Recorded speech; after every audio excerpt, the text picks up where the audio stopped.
अब इन दोनों के बेस पे हमको फाइनल एक आंसर तो मिल गया। अब देखो क्या, पीरियोडिक टेबल में लेफ्ट टू राइट जाने पे आयोनाइजेशन एनर्जी इंक्रीज करता है on the basis of effective nuclear charge. Table में डाउन द ग्रुप आने पर, टॉप टू बॉटम आने पे आयोनाइजेशन एनर्जी इंक्रीज करता है, सॉरी डिक्रीज करता है। क्यों? क्योंकि रेडियस इंक्रीज करता है, ये आपको समझना है। तो energy top to bottom decrease कर रहा है, लेफ्ट टू राइट इंक्रीज कर रहा है।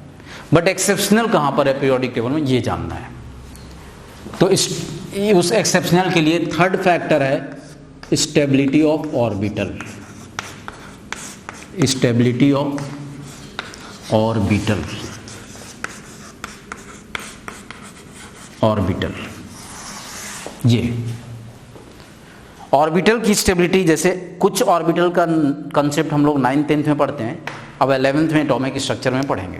लेकिन इतना मैं बता दूं, ऑर्बिटल कौन से हैं? S orbital, P orbital, D orbital, F. S में इलेक्ट्रॉन कितना होता है? 2, पी में 6 है, डी का 10 और एफ का 14 इलेक्ट्रॉन, ये सभी लोग जानते हैं। अब आपको एक ऑर्बिटल में मैक्सिमम कितने इलेक्ट्रॉन होते हैं? 2। भाई इलेक्ट्रॉन स्पिन करेगा, एक क्लॉकवाइज एक anti clockwise, parallel anti parallel. Orbital को बैलेंस करने के लिए एक पैरेलल और दूसरा एंटी पैरेलल। तो ये जो 2 इलेक्ट्रॉन है, तो इसके लिए ऑर्बिटल कितना बनेगा? घर कितना बनेगा? एक। पी में 6 है, तो इसके लिए ऑर्बिटल कितना रहता है? 3। भाई एक घर में 2 लोग, 3 लोग, ये तो 6 लोग के लिए 3 घर चाहिए। डी का 10 है, तो इसके लिए ऑर्बिटल आप कितना बनाते हो? 5। और एफ के लिए कितना होता है? 7।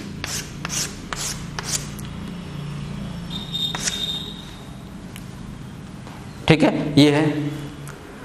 अब क्या करते हैं इसमें? P में 6 इलेक्ट्रॉन है, तो आप 6, अब इसमें एक कंडीशन है कि जब भी इलेक्ट्रॉन फिलिंग करोगे आप ऑर्बिटल में, तो एक एक डायरेक्शन में पहले दिखाएंगे, पहले क्लॉकवाइज फिर एंटी क्लॉकवाइज, मतलब पहले पैरेलल देन एंटी पैरेलल। तो देखो 6 इलेक्ट्रॉन है, तो 6 को फिलिंग कर रहे हैं 1 2 3। अब यहाँ देखो अपोजिट 4 5 6, ये डायरेक्ट, ये जो सिंबल दिख रहा है इलेक्ट्रॉन के लिए मैंने दिखा दिया। अब जैसे डी में 10 इलेक्ट्रॉन है, तो 10 इलेक्ट्रॉन 1 2 3 4 5 6 7 8 9 10, ऐसे ही एफ और एस का भरेंगे। ये सब पढ़ते हैं आप एटॉमिक स्ट्रक्चर में, क्वांटम नंबर में और अच्छे से पढ़ाएंगे। बस इतना जान लो यहाँ जो जरूरत है। अब जरा देखिए, जरा ध्यान से, कोई भी ऑर्बिटल स्टेबल कब हो सकता है और अनस्टेबल कब हो सकता है? जब वो ऑर्बिटल सिमेट्रिक फॉर्म में होगा तो स्टेबल होगा। सिमेट्री अब की बात अब आ गई। अब आप सोचो सिमेट्री क्या है? किसी ऑर्बिटल में इलेक्ट्रॉन्स का डिस्ट्रीब्यूशन इक्वल हो। जैसे 3 घर है, तो तीनों में या तो एक लोग रहें या तीनों में 2 लोग रहें, बराबर हो, तब वो ऑर्बिटल स्टेबल होगा। सिमेट्रिक, तो ये ऑर्बिटल सिमेट्रिक भरा हुआ है, ये सिमेट्रिक फिलिंग है, ये ध्यान से देखो, फुल फिल्ड है।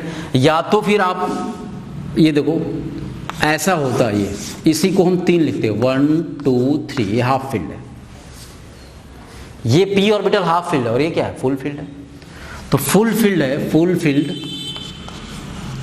फुल फील्ड, और ये क्या है? Half field. ये समझना भाई, पी में आपके पास इलेक्ट्रॉन कितना है? 6। तो जरूरी है कि 6 इलेक्ट्रॉन एक साथ भर दे? नहीं, एक भी हो सकता है, P1 भी होता है, P2 भी होता है, P3 भी होता है, P4 P5 P6। अब बोरॉन के P में कितने इलेक्ट्रॉन होते हैं? 1, 2p1 लिखते हैं। कार्बन के 2p में कितने होते हैं? 2 होता है। नाइट्रोजन का 2p क्या होता है? 3। नियॉन के पास पहुंच जाओ 2p6 होता है। तो हम ये जो बताने जा रहे हैं उसको आप समझो। कोई भी ऑर्बिटल होगा, आपके पास 4 ऑर्बिटल हैं, उस ऑर्बिटल की स्टेबिलिटी आपको जानना है, तो बड़े आराम से आंसर देना। जितने those orbitals which are symmetric, the distribution of electrons takes place in symmetric form. अगर इलेक्ट्रॉन्स का डिस्ट्रीब्यूशन सिमेट्रिक फॉर्म में है तो ज्यादा स्टेबल होगा। भाई आप देखो ना, इसी को देखो, जितना इधर, जितना इन सबका रिपल्सन नेट रिपल्सन क्या रहा है? 0। ये दोनों एक दूसरे को बैलेंस कर रहा है। यहां जरा देखो, इस घर में कोई लड़ने वाला नहीं, इसमें है नहीं, इसमें नहीं है, तीनों अपना अलग अलग रह रहे हैं। लेकिन हम ये कहेंगे नहीं, पी का ऑर्बिटल है, कोई एटम है, और पी में जरा देखो 2p4 लिख दिए, 2p4, 1 2 3 4। बताइए, ये और ये दोनों तो आराम से बैठे हैं, ये इसमें रिपल्सन ज़्यादा होगा, जबकि इधर रिपल्सन ही नहीं होगा, बहुत कम होगा। तो क्या वो सिमेट्रिक है? नहीं। आप नाव की सवारी कर रहे हो बोट पे, एक साइड 14 लोग बैठ जाओ और एक तरफ 4 लोग बैठ जाओ, ये क्या सिमेट्री है? नहीं। दोनों साइड 7 7 हो तो सिमेट्रिक फॉर्म दिखेगा। तो आपको ये जानना है कि किसी भी ऑर्बिटल किसको कहते हैं, जब भी एटम का स्ट्रक्चर आप पढ़ोगे, ये सब बेसिक चीजें हैं जो जानना है आपको। ऑर्बिटल का जब भी कोई भी एटम का स्ट्रक्चर आप पढ़ो, उसके सेंटर पे अगर आप देखोगे न्यूक्लियस है, इलेक्ट्रॉन घूम रहा है सरफेस पे, और जिस पॉइंट पे मैक्सिमम इलेक्ट्रॉन डेंसिटी हम लोग इमेजिन करते हैं, the probability of finding maximum electron density takes place known as orbital. मतलब सीधा मैं आपको बताऊं सिंपल, इलेक्ट्रॉन्स के घर को ऑर्बिटल कहते हैं। मतलब जिस जगह पे इलेक्ट्रॉन डेंसिटी ज्यादा होगा, इलेक्ट्रॉन जहां है वो ऑर्बिटल है। तो ये जो नाम ले रहे हैं ना, ये सब ऑर्बिटल है, इलेक्ट्रॉन का घर है। पी में 6 लोग रहते हैं, 6 इलेक्ट्रॉन रहता है, डी में 10 रहता है, एफ में 14 रहता है। तो अब इन सभी ऑर्बिटल में इलेक्ट्रॉन का रहने का तरीका क्या है? अगर उस घर में बराबर इक्वल लोग रह रहे हैं तो ऑर्बिटल सिमेट्रिक है, अगर इक्वली नहीं है तो अनसिमेट्रिक है। तो ज्यादा स्टेबल कौन होगा? सिमेट्रिक होगा। इसीलिए किसी भी ऑर्बिटल की स्टेबिलिटी के लिए हम लोग क्या कहते हैं, orbital should be half filled और फुल फिल्ड। कोई भी ऑर्बिटल स्टेबल है, सीधा उसका एक ही आंसर है, orbital should be half filled और फुल फिल्ड। ये आप जान लो। तो हमारा जो हेडिंग है आयोनाइजेशन एनर्जी के लिए वो क्या है? Stability of orbital. इसका मतलब एकदम क्लियर हो गया कि on the basis of stability of orbital ionisation energy ज्यादा किसका होगा? स्टेबल ऑर्बिटल का ज्यादा होगा, हाफ फील्ड फुल फील्ड का ज्यादा होगा। तो चलो देखते हैं।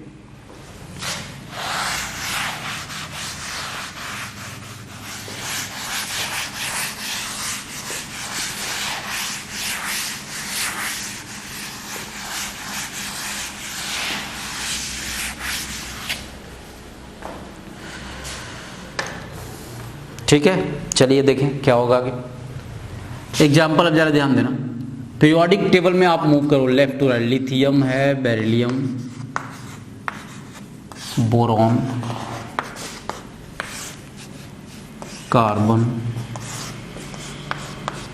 Nitrogen, oxygen, fluorine, neon. अब आप नियॉन तक पहुंच गए। चलिए, लिथियम का वैलेंस शेल 2s1 होता है, इसका ये ऑर्बिटल 2s1। इसका अंतिम शेल होता है 2s2, अंतिम 2s2। बोरॉन का अंतिम क्या होता है? 2s2 के बाद लिखते हैं 2p1, इसके p में 1 है। कार्बन के पास जरा देखो 2s2, 2p2, p की बात कर रहा हूं, इसकी नहीं, ये है। जब आप नाइट्रोजन तक पहुंचोगे तो नाइट्रोजन का 2s2, 2p3, अंतिम में क्या आता है? p में 3। नाइट्रोजन का p में 3 आ रहा है, 1 2 3। जरा ऑक्सीजन देखिए 2s2, 2p4। ये कॉन्फ़िगरेशन जिनको बनाने आता है आप ऐसे करोगे, नहीं आता है कोई बात नहीं, हम दोबारा अभी सिखाएंगे इसको। इलेक्ट्रॉनिक कॉन्फ़िगरेशन 2p4 है। फ्लोरीन है 2s2, 2p5, इसके p में 5 है, 1 2 3 4 5। नियॉन है 2s2, 2p6, इसके p में 6 है, 6, 1 2 3 4 5 6। जरा देखिए, लेफ्ट टू राइट जाने पे न्यूक्लियस का चार्ज बढ़ता जा रहा है। यहाँ प्रोटॉन 3 है, 4 5 6 7, नियॉन तक 10। शेल सेम है, सबके पास शेल्स कांस्टेंट है, 2 2। देखो ना, यहाँ नंबर ऑफ शेल क्या है? 2 2 2s2p 2 2, 3 नहीं है, मतलब शेल कांस्टेंट है। प्रोटॉन बढ़ता जा रहा है, तो सबसे ज्यादा न्यूक्लियस का अट्रैक्शन फोर्स बाएं से दाएं जाने पे बढ़ रहा है। बिल्कुल सही है, एनर्जी भी इंक्रीज करना चाहिए, और एनर्जी इंक्रीज करना चाहिए तो ज्यादा एनर्जी किस में होगा? नियॉन में। इनर्ट गैस तो ऐसे भी स्टेबल है। नियॉन के बाद किसका आना चाहिए? नियॉन तो p ऑर्बिटल स्टेबल है, नियॉन का p ऑर्बिटल फुल फील्ड है। अब आप नाइट्रोजन का p ऑर्बिटल देखो तो हाफ फील्ड है। The first ionisation energy, the maximum ionisation energy along the period, inert gas दिखता है ड्यू टू स्टेबिलिटी। और जैसे ही आप इनर्ट गैस को देखोगे on the basis of stability of orbital, inert gas के बाद आना चाहिए नाइट्रोजन, लेकिन फ्लोरीन आता है। अब मैं आंसर लिख दूं, फ्लोरीन के बाद तब नाइट्रोजन, और नाइट्रोजन के बाद ऑक्सीजन। ये है सर पीरियोडिक टेबल में आयोनाइजेशन एनर्जी का जो एक्सेप्शनल ऑर्डर है on the basis of stability, वो नाइट्रोजन फैमिली का ऑक्सीजन से ज़्यादा होता है और बेरिलियम का बोरॉन से ज़्यादा। बस 2 जगह एक्सेप्शनल है, इसको आपको समझना है। मतलब आप नाइट्रोजन को ऑक्सीजन से ज़्यादा दिखा रहे हो और उसके बाद बेरिलियम को बोरॉन से ज़्यादा दिखा रहे हो, ऐसा क्यों? देखिए, नाइट्रोजन का ऑर्बिटल क्या है? Half field, that is more stable. मैंने बताया कि सिमेट्रिक फॉर्म में होगा, स्टेबिलिटी ज़्यादा होगा। ऑक्सीजन का ऑर्बिटल स्टेबल है कि अनस्टेबल? अनस्टेबल है, ना तो हाफ फील्ड है ना फुल फील्ड है। क्या ऑक्सीजन के 2p4, आप खुद सोचो, p में 6 इलेक्ट्रॉन है और due to presence of 6 electrons, p में 4 है, यहाँ पे 4 इलेक्ट्रॉन, क्या ये 4 इलेक्ट्रॉन सिमेट्रिक फॉर्म में आएगा? नहीं, क्योंकि एक पहले वाले घर में कितने इलेक्ट्रॉन को आपने फिल किया? 2, बाकी वाले घर में 1 1, सिमेट्रिक है ही नहीं। और जब वो ऑक्सीजन सिमेट्रिक नहीं है तो नाइट्रोजन और ऑक्सीजन में फ़र्क क्या है? नाइट्रोजन का ऑर्बिटल सिमेट्रिक है, इसकी एनर्जी क्या होगी? ज़्यादा। इलेक्ट्रॉन निकालने के लिए एनर्जी ज़्यादा देना पड़ेगा, ऑक्सीजन की एनर्जी क्या करना पड़ेगा? कम। तो हम लोग कहते हैं on the basis of stability of orbital the ionisation energy of nitrogen family is greater than oxygen family. Nitrogen family की एनर्जी ऑक्सीजन फैमिली से क्या होती है? ज़्यादा होती है। क्यों भाई? सिंपल एक आंसर बताओगे आप, नाइट्रोजन का हाफ फील्ड ऑर्बिटल स्टेबल है जबकि ऑक्सीजन का ऐसा नहीं है। तुम कहोगे कि अच्छा, जब ऐसा ही आप पढ़ा रहे हैं सर, तो फ्लोरीन में आपने क्यों नहीं ऐसा कर दिया? भाई फ्लोरीन का भी ऑर्बिटल तो स्टेबल नहीं है, बिल्कुल आप सही सोच रहे हो, बट हमारे पास एक फैक्टर अभी कुछ देर पहले हम लोगों ने पढ़ा, वो था इफेक्टिव न्यूक्लियर चार्ज। भाई हम लोग किसी चीज का फाइनल आंसर सारे फैक्टर को देख के निकालेंगे ना। तो नाइट्रोजन के पास न्यूक्लियर चार्ज 7 है और फ्लोरीन के पास क्या? 9। तो 7 प्रोटॉन मिलकर इलेक्ट्रॉन को खींच रहा है, वहाँ 9 है, 9 है, तो न्यूक्लियर चार्ज डोमिनेट होने लगता है। तो ऑर्बिटल की स्टेबिलिटी ठीक है कि कम है, बट यहाँ इफेक्टिव न्यूक्लियर चार्ज क्या है? ज़्यादा है। इस वजह से फ्लोरीन की एनर्जी नाइट्रोजन से ज़्यादा आएगा। एक बार फिर से मैं रिपीट कर रहा हूँ, समझ लो। आप जब भी अलोंग द पीरियड मूव करोगे, लेफ्ट टू राइट जाओगे, एनर्जी इंक्रीज करेगा, इसमें कोई डाउट नहीं है। Along the period ionisation enthalpy of elements increases, इसमें कोई कंफ्यूजन डाउट नहीं होना चाहिए। But except 15th group and 16, nitrogen family and oxygen family, और कहीं नहीं। नाइट्रोजन का ऑक्सीजन से ज़्यादा होगा, ऐसा नहीं कि नाइट्रोजन का फ्लोरीन से ज़्यादा हो जाएगा, ऐसा कभी नहीं करना। फ्लोरीन वाले में बहुत सारे बच्चों को देखो, ये बहुत जनता गलती करती है, इतने सारे एग्जाम क्वेश्चन आते हैं ना, बहुत लोग गलत करते हैं। इवन किसी कोचिंग में ऐसे एक्सप्लेन नहीं करते हैं लोग। आप इसको डे 1 से समझते चलो, बस याद करवा देंगे कि नाइट्रोजन ऑक्सीजन रटे रहो। आप लोग ऐसा मत करना, मैं जो कंसेप्ट बता रहा हूँ उस पर काम करो आप। नाइट्रोजन का और फ्लोरीन में, फ्लोरीन का नाइट्रोजन से ज़्यादा है। कौन सा ऐसा फैक्टर है जो फ्लोरीन की स्टेबिलिटी बढ़ा रहा है नाइट्रोजन से ज़्यादा? वो है इफेक्टिव न्यूक्लियर चार्ज। 9 प्रोटॉन जो डोमिनेंट है, नाइट्रोजन में कितना है? 7। नाइट्रोजन, हम लोगों ने अभी थोड़ी देर पहले कहा कि द स्टेबिलिटी ऑर्बिटल की स्टेबिलिटी के लिए orbital should be half filled और फुल फील्ड, एकदम सही है। तो सबसे ज़्यादा इनर्ट गैस फुल फील्ड है और सबसे उसके बाद नाइट्रोजन हाफ फील्ड है, लेकिन इफेक्टिव न्यूक्लियर चार्ज को भी देखना है। चलिए देखिए, फ्लोरीन के बाद नाइट्रोजन आएगा, देन ऑक्सीजन, उसके बाद क्या आएगा? कार्बन, और कार्बन के बाद आपको रुक जाना है। अब एस ब्लॉक में देखो क्या है, बेरिलियम का अंतिम सेल 2s2 है, इसमें कितने इलेक्ट्रॉन है? 2। हाफ फील्ड है कि फुल फील्ड? फुल फील्ड है, ये भी स्टेबल हो गया। और जरा बोरॉन को आप देखो, बोरॉन का p में 1 इलेक्ट्रॉन है, ये अनस्टेबल है, बहुत कम स्टेबल है भाई। तो आपको एनर्जी देना पड़ेगा ज़्यादा, बेरिलियम में कि बोरॉन में? बेरिलियम में। सिंपल सी बात है, मैं आपको बार बार एक ही लाइन को बोल रहा हूँ, orbital should be half filled और फुल फील्ड। किसके लिए? For the stability. किसी भी ऑर्बिटल की स्टेबिलिटी जानने के लिए ऑर्बिटल की, ये ऑर्बिटल कैसा होना चाहिए? हाफ फील्ड और फुल फील्ड होना चाहिए। चलो आप ये कंसेप्ट को जानो, JEE advance, JEE main, NEET में किसी भी लेवल का क्वेश्चन आए आप आसानी से कर सकते हो, इसीलिए मैं इतना टाइम देकर पढ़ा रहा हूँ इसमें। अब आप देखो, बेरिलियम से का बोरॉन से ज्यादा हो जाएगा, तो बेरिलियम देन बोरॉन, और सबसे कम क्या है? लिथियम। ये है final answer left to right का। देखिए ये फाइनल आंसर आ गया। सब पीरियोडिक टेबल में राइट साइड में कौन है? Inert gas. इनर्ट गैस का ज्यादा आ रहा है। इनर्ट गैस के पहले वाला क्या है? हैलोजन, उसका आ रहा है। उसके पहले क्या? ऑक्सीजन। तो ऑक्सीजन से ज्यादा किसका हो गया? नाइट्रोजन। एक्सेप्शनल है। नाइट्रोजन के बाद पहले कौन है? कार्बन। कार्बन आया। और कार्बन के पहले कौन सा फैमिली है? बोरॉन। बोरॉन नहीं आ रहा है, क्यों? क्योंकि बोरॉन का ऑर्बिटल स्टेबल नहीं है। बोरॉन के अंतिम सेल p में कितना इलेक्ट्रॉन होता है? 1। और बेरिलियम के अंतिम शेल में इलेक्ट्रॉन कितना होता है? 2। किस में? S subshell. S subshell full filled है, इसलिए ज़्यादा हो गया। तो बस आज के बाद हमको इस पॉइंट को ध्यान देना है। Along the period ionisation enthalpy increases with increases effective nuclear charge except, मैंने वहां बताया था ना exceptional, except nitrogen family and beryllium. Nitrogen family का ऑक्सीजन फैमिली से ज्यादा होगा। क्यों भाई? क्योंकि नाइट्रोजन का ऑर्बिटल हाफ फिल्ड है, स्टेबल है, और बेरिलियम का किससे ज्यादा होगा? बोरॉन से। फैमिली की बात कर रहा हूं।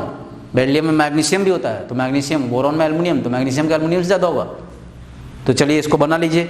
ये हो गया आपका आयोनाइजेशन एनर्जी का स्टेबिलिटी ऑफ ऑर्बिटल के बेस पे। अब हम लोग इससे रिलेटेड प्रॉब्लम्स करेंगे, इसको नोट करो।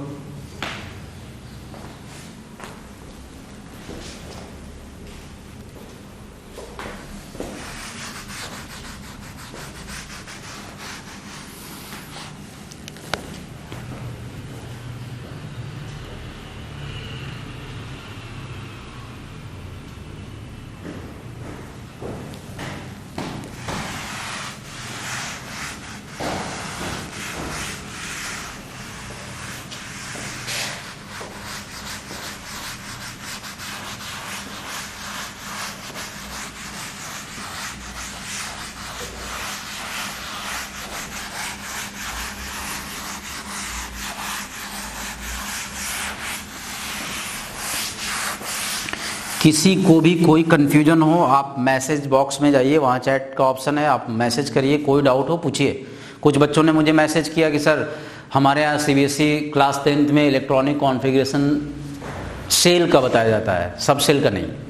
कोई बात नहीं, आपको मैं कुछ पॉइंट अभी कुछ दिन के पहले क्लास में बताया तो दोबारा बताऊँगा। कहीं भी कन्फ्यूजन हो, आप वहाँ पे नंबर, मोबाइल नंबर दिया, व्हाट्सअप नंबर है, उसमें चैट बॉक्स में जाइए, चैट किसी भी टीचर से, किसी भी सब्जेक्ट में प्रॉब्लम हो आप पूछिए। आपको इतना इंपॉर्टेंट क्लास दी जा रही है, तो ये सारे question JEE main, advance, NEET के प्रॉब्लम्स पेपर में भी ऐसे मिलेंगे, प्लस आपके स्कूल एग्जाम में भी काम आएगा। दोनों ध्यान देना है, ठीक है। चलिए अब हम क्वेश्चन देंगे, पहले आप लिखो decreasing order of ionisation energy, order of ionisation energy. अभी मैंने सिर्फ आयोनाइजेशन एनर्जी लिखा है, मतलब फर्स्ट भी कह सकते हैं, the order of first ionisation energy, decreasing order of ionisation energy, right. चलिए अभी हम लोगों ने कुछ पढ़ा है, वही सेम उसी से रिलेटेड क्वेश्चन मैं दे रहा हूँ। Lithium, neon, beryllium, carbon. Second beryllium, boron, oxygen, nitrogen. Third fluorine, oxygen, nitrogen, neon. Fourth sodium, aluminium, magnesium, silicon. Fifth phosphorus, sulphur, chlorine, argon. Six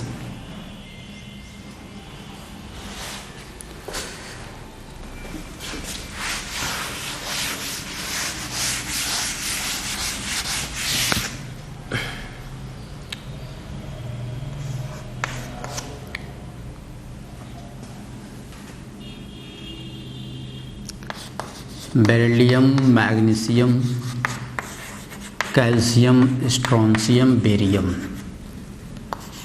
7 number potassium, sodium, magnesium, beryllium. 8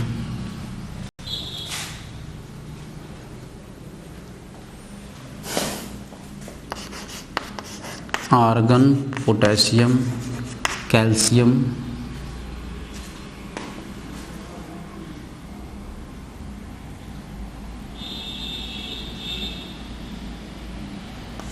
chlorine. चलिए इसको solve करिए।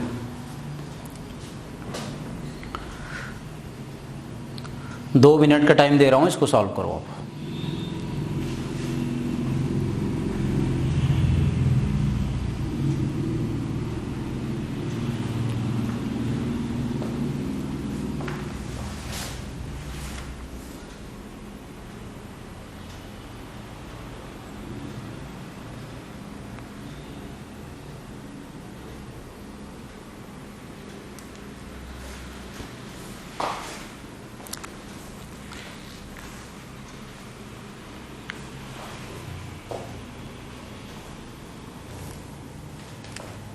एक top to bottom के भी मैंने दे दिया, बाकी सब लेफ्ट टू राइट का है।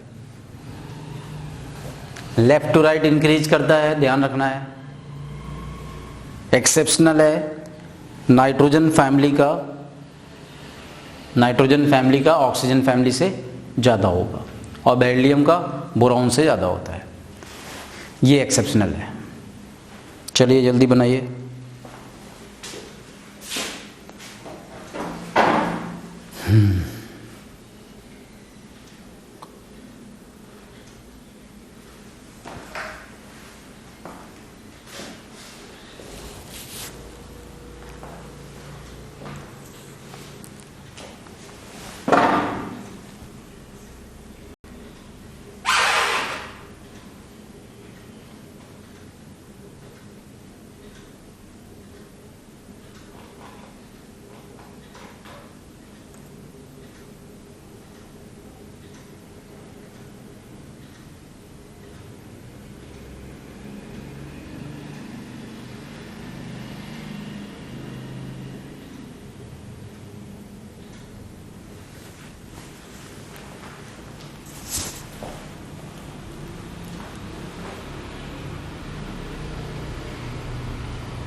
ये 5th नंबर है, लेक्चर नंबर 5।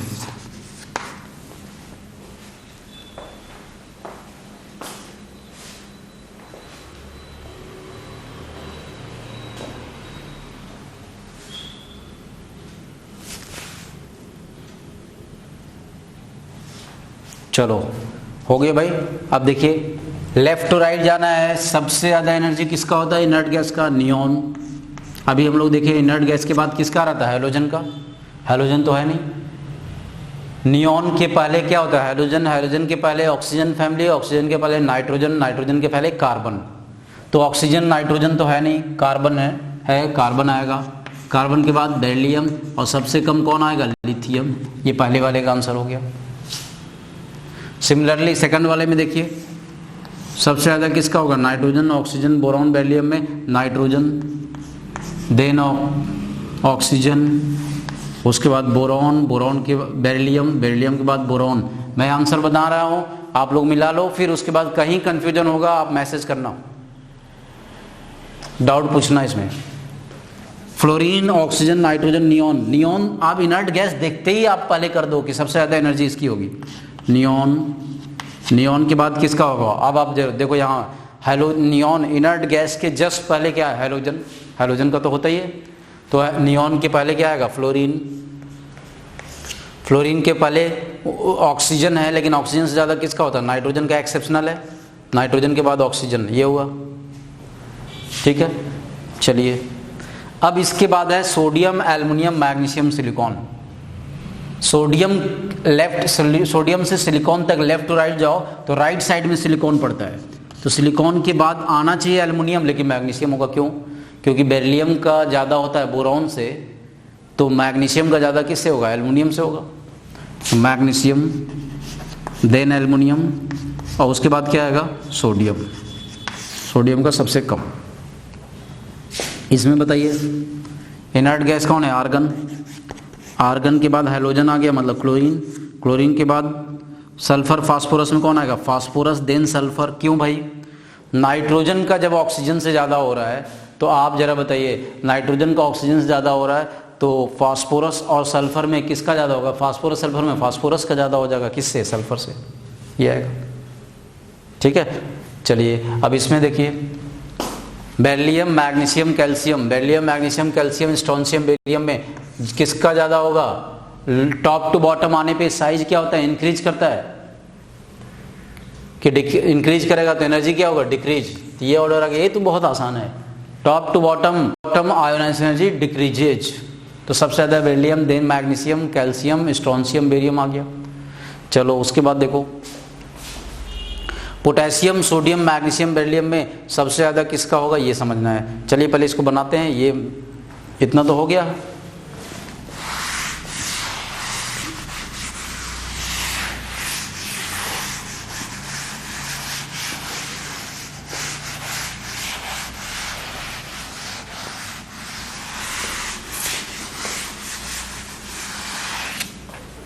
चलो जरा देखो, ये आपका लिथियम है, सोडियम, पोटेशियम, और यहाँ बेरिलियम बैठा हुआ है, यहाँ पे मैग्नीशियम है। आप जरा बताइए, साइज तो लार्जर, लेफ्ट टू राइट जाने पे साइज डिक्रीज करता है, तो सोडियम मैग्नीशियम में साइज लार्जर किसका है? सोडियम का। और सोडियम से भी लार्जर साइज किसका है? पोटेशियम का। तो मैग्नीशियम से भी स्मॉलर साइज किसका है? बेरिलियम का। तो इन चारों में सबसे छोटी साइज किसकी है? बेरिलियम की है। तो बेरिलियम की एनर्जी सबसे ज़्यादा हुआ। उसके बाद किसका आएगा? मैग्नीशियम। मैग्नीशियम के बाद पोटेशियम की सोडियम, सोडियम। उसके बाद क्या आएगा? पोटेशियम, क्योंकि सोडियम और पोटेशियम में सोडियम का ज़्यादा होगा ना। ये हो गया, ठीक है। चलिए ये क्वेश्चन नंबर। इसके बाद है 8 number, inert gas, argon, potassium, calcium, chlorine. Inert gas में अगर आप देखोगे आर्गन, पोटेशियम, कैल्शियम, क्लोरीन। देखिए भाई किसका आएगा? इनर्ट गैस में सबसे ज़्यादा किसका होगा? आर्गन का, देन क्लोरीन, उसके बाद कैल्शियम, उसके बाद पोटेशियम। इसमें तो डाउट भी नहीं होना चाहिए। इनर्ट गैस के बाद सबसे ज़्यादा किसका होता है? हैलोजन का। आप ये समझो पी ब्लॉक का आयोनाइज एनर्जी ज़्यादा होता है। क्यों? क्योंकि पी ब्लॉक की साइज छोटी होती है।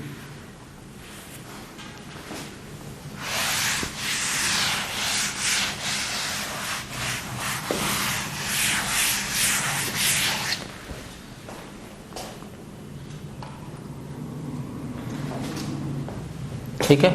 चलो अब हम लोग इसमें देखेंगे